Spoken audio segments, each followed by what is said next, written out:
Welcome to this channel and to my MikroTik tutorials.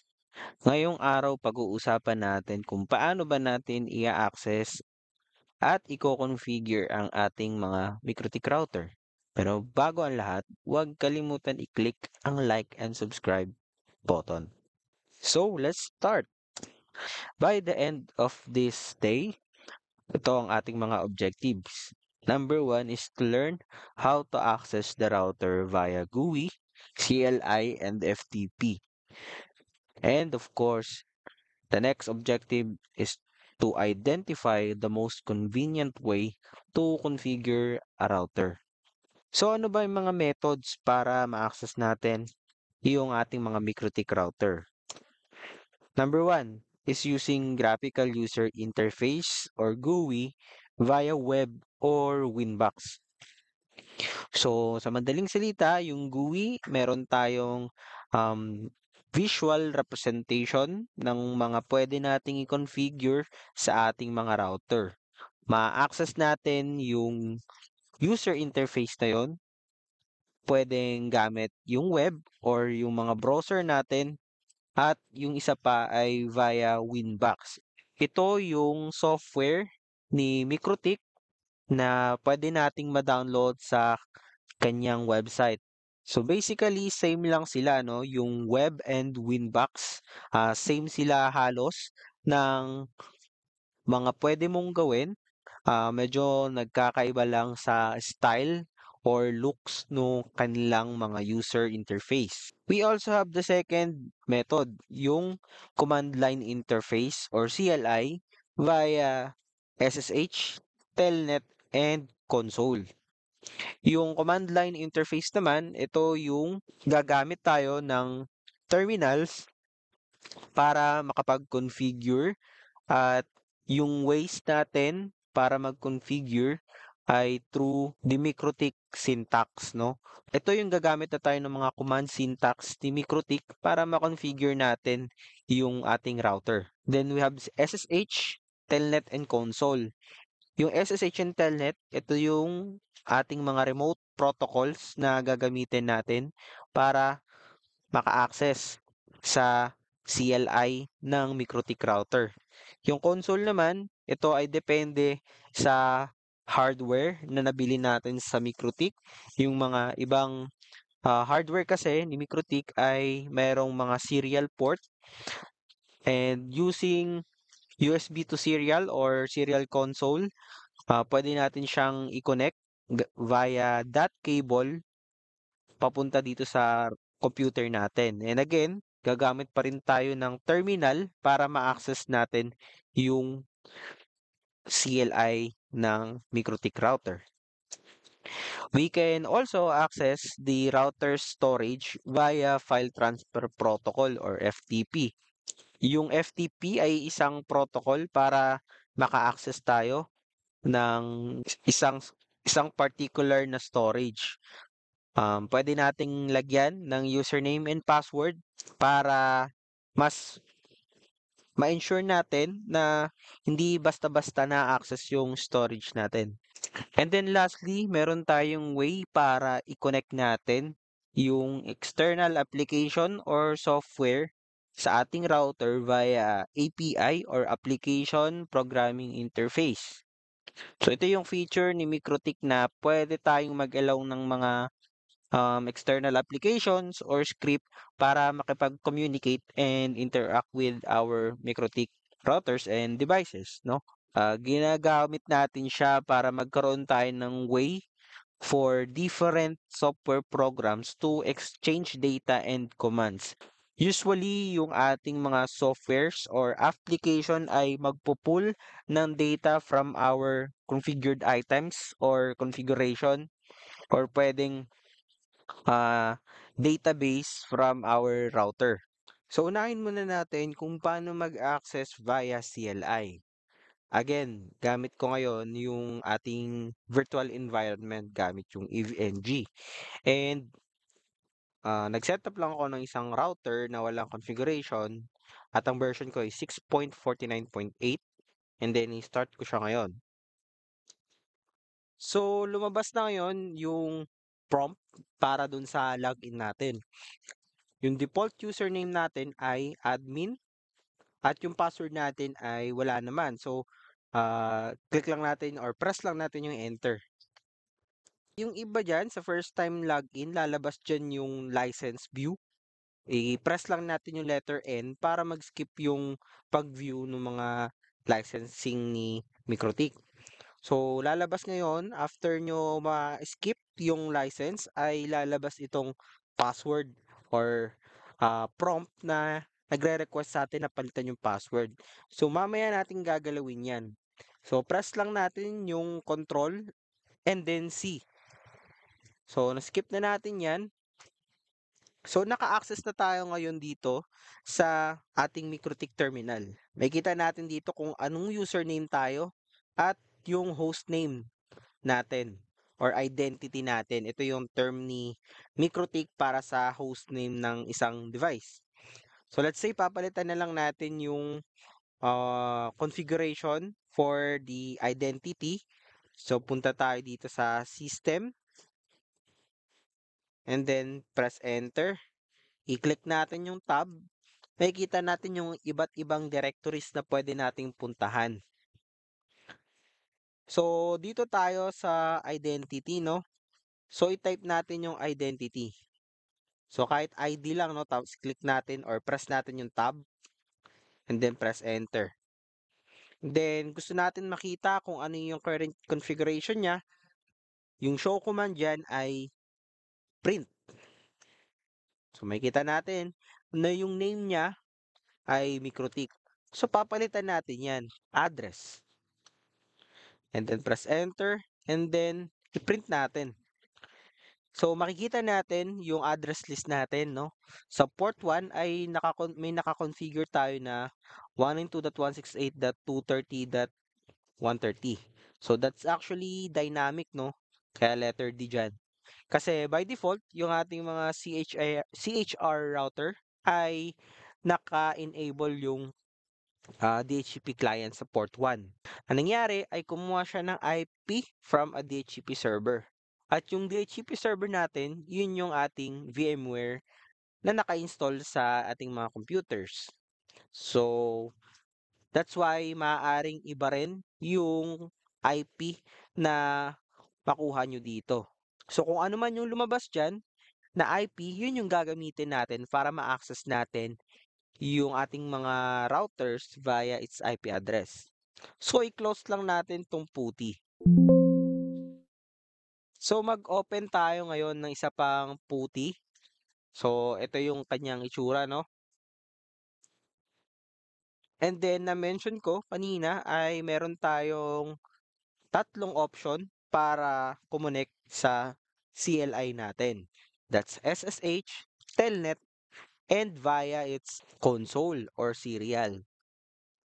Again, yung serial option natin ay depende sa ating hardware na nabili. Yung meron kasi tayong mga hardware na walang serial port. So, in this example, since CHR yung gamit natin, so ang pwede lang nating gamitin is via SSH and Telnet. Yung Telnet actually at yung SSH ay actually same lang talaga sila, no? Except that SSH offers more encryption. And yung Telnet ay may mga nadidiscover na rin mga vulnerabilities. Kaya yung iba ay dinidisable na yung Telnet at yung SSH lang yung ginagamit. So gamitin natin pareho, subukan natin i-access both SSH and Telnet. So umpisahan muna natin sa SSH. So again, ang hostname natin na ilalagay is yung IP address na nakita natin kanina.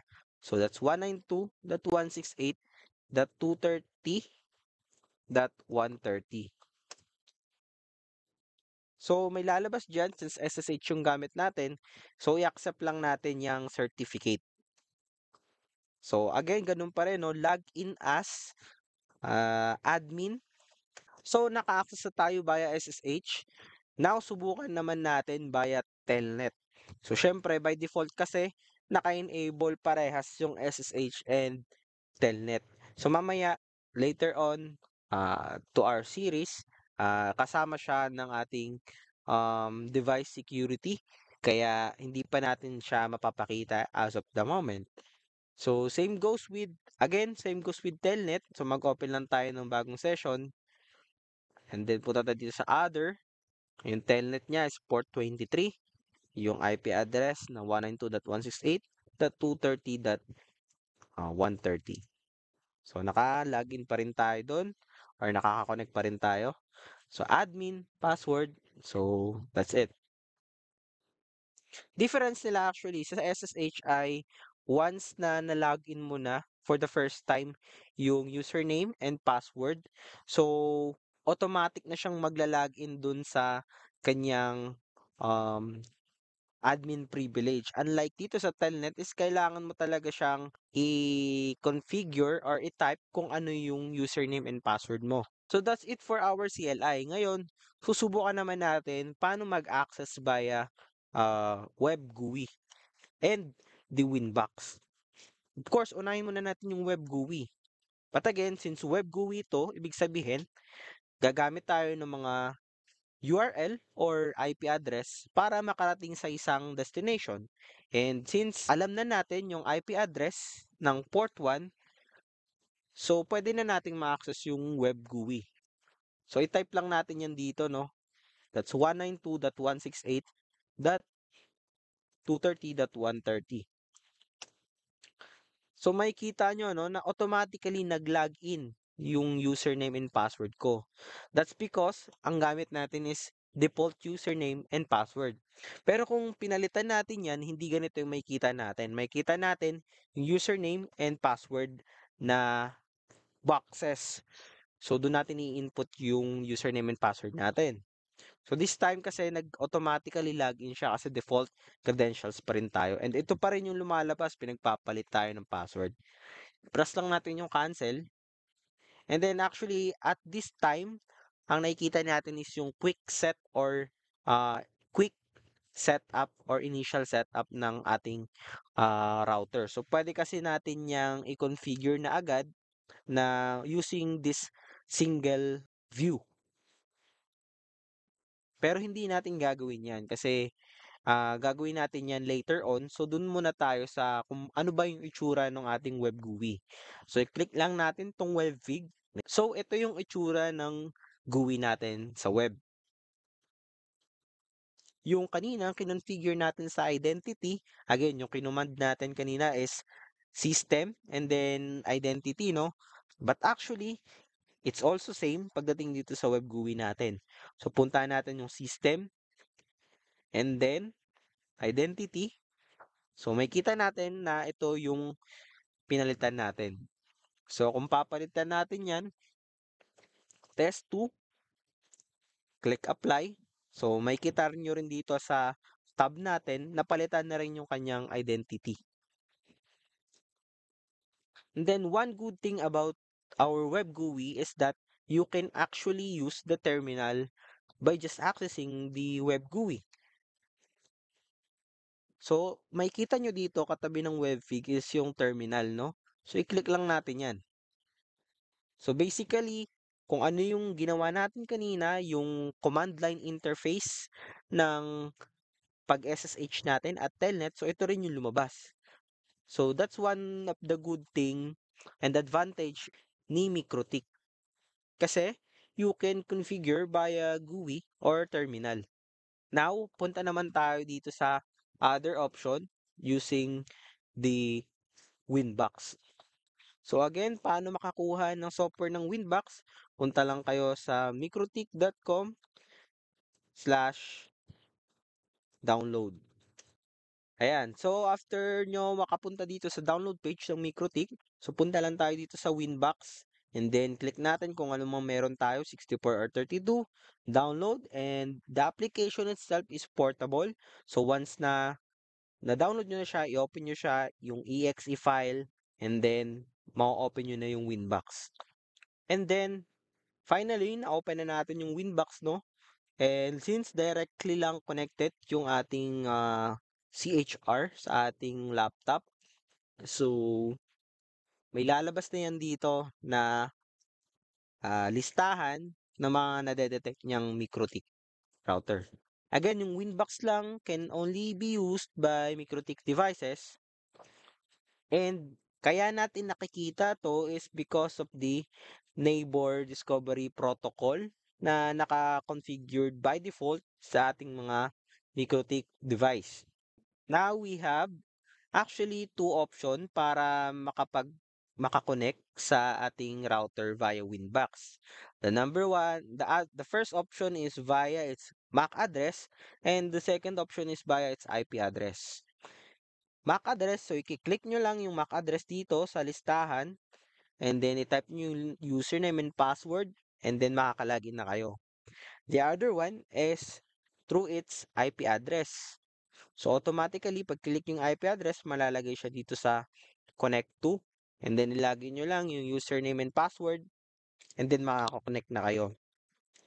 One thing also na makikita nyo kay Winbox ay yung kanyang identity, version, at kung anong board yung nade-detect at yung kanyang uptime. So in that way, if ever na marami kayong listahan na lumabas dyan, marami kayong routers or MikroTik devices na nakita sa listahan, so hindi kayo malilito kasi meron tayong sinet na identity.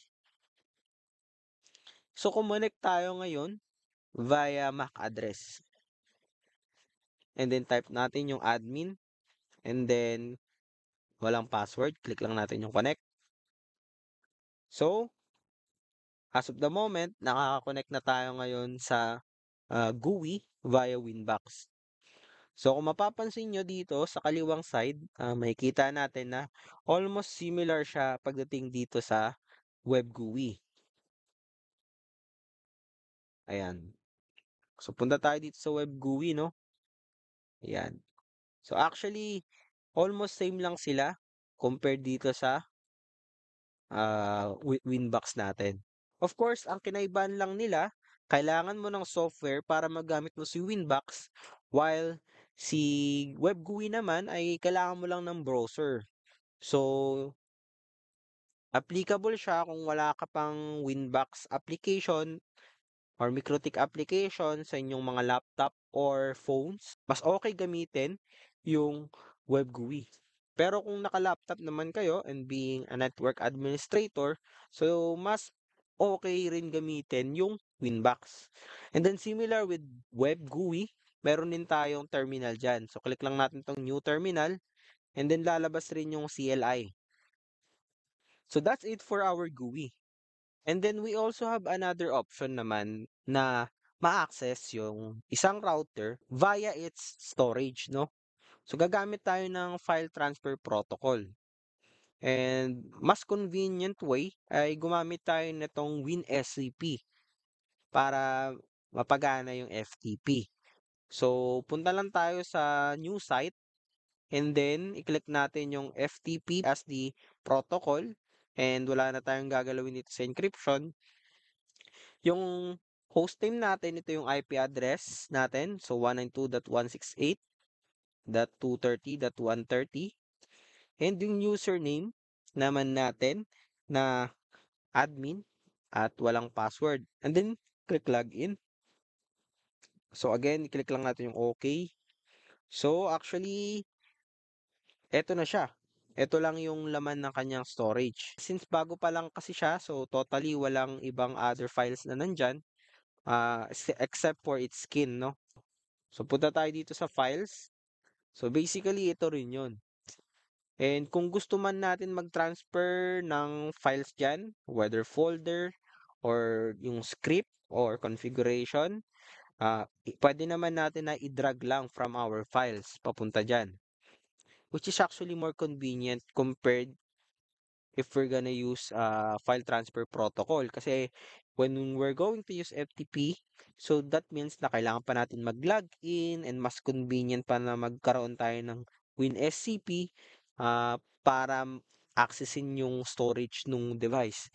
But by just having our GUI, so pwede ka na dito mag-download and upload ng mga files. So again, recap lang tayo, no? Alam na natin kung paano ngayon mag-access ng router. So, meron tayong option para ma-access gamit yung kanyang command line interface. And we're using remote protocols such as SSH and Telnet. At meron din tayong option via serial, which is actually same lang. Kinaibahan lang is when we're going to use serial, kailangan mo ng console cable para i-connect from your hardware going to your laptop. We also have other option to access the router using graphical user interface na nahati sa dalawa. Pwede nating accessin yung router via its IP address sa web using your browser. Tatype mo lang yung IP address and pwede rin nating ma-access yung router natin using the MikroTik software na Winbox. Yung Winbox, again, may dalawa tayong option para ma-access yung router natin. So that's using its MAC address and the other one is using its IP address. Then, meron din tayong option para gumamit tayo ng file transfer protocol if ever na gusto natin mag-transfer ng mga files. We also have API but actually it's not covered in this video kasi API is more on the external application. That's why hindi pa natin siya covered as of the moment. And now na-access na natin yung ating router. The most important thing is how are we going to secure our router. Malalaman natin yan sa susunod na video.